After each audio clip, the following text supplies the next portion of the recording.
भूर्भुवः स्वः तत्सवितुर्वरेण्यं भर्गोदेवस्य धीमहि धियो यो नः प्रचोदयात्। 10th क्लास के मेरे प्यारे बच्चों, आप में से एक बच्चे ने 3 क्वेश्चन पूछे हैं, 38, 39 and 40। So 38, concave mirror is given and focal length is given. पूछा जा रहा है कि ये 3 पोजीशन दी गई हैं, किस पोजीशन पर ऑब्जेक्ट को रखें कि वर्चुअल, इरेक्ट और मैग्नीफाइड इमेज बने। प्यारे बच्चों, लंबी यात्रा मैंने आपको बताई थी, तो इमेज यहाँ बन रही थी उल्टी।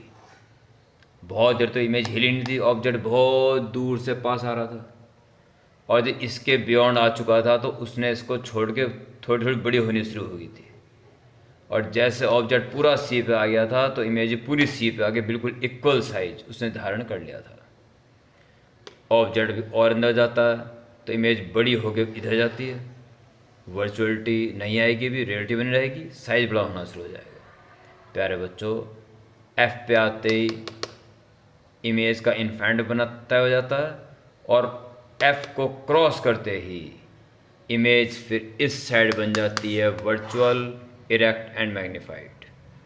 सो अगर वो वर्चुअल, इरेक्ट और मैग्नीफाइड इमेज चाहता है तो उसकी डिस्टेंस यहाँ होनी चाहिए, यानी फोकल लेंथ 12 सेंटीमीटर से कम होनी चाहिए। और आप देख रहे हो बच्चों, this is the only possibility. Okay, question number 2 ये पूछा गया है कि कॉनकेव मिरर ही है शेविंग करने के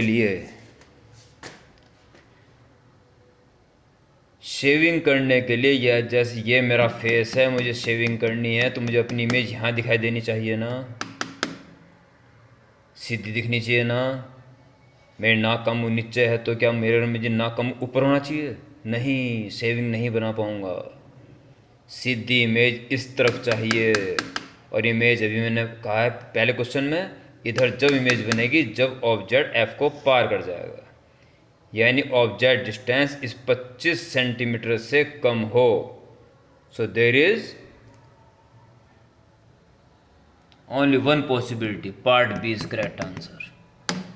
ओके, इसके बाद 40th क्वेश्चन,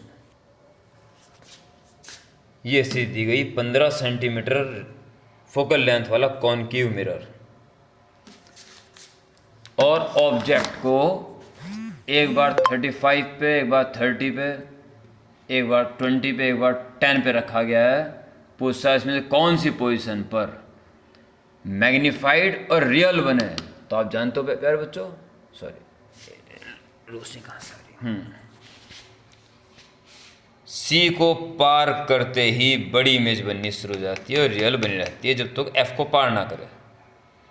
यानी कि सी को पार कर लेना है अगर बड़ी इमेज चाहिए और उल्टी चाहिए, तो मैग्नीफाइड और रियल तब तक बनती है जब तक एफ को पार नहीं करेंगे, और मैग्नीफाइड सी को पार करते मैग्नीफाइड होनी शुरू हो जाती है। यानी इमेज होनी चाहिए 15 और 30 के बीच में, 15 और 30 के बीच में, बस यही है, 15 और 30 के बीच में।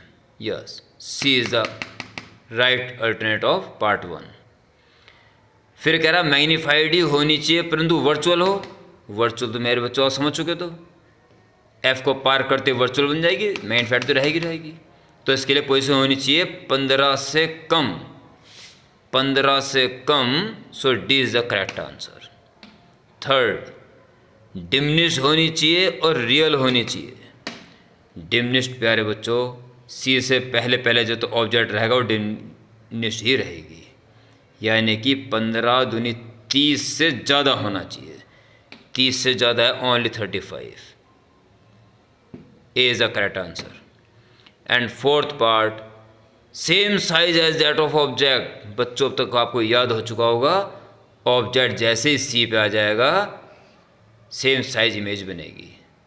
सो 15 to the 30 is the correct answer so B is the right options. Okay प्यारे बच्चों,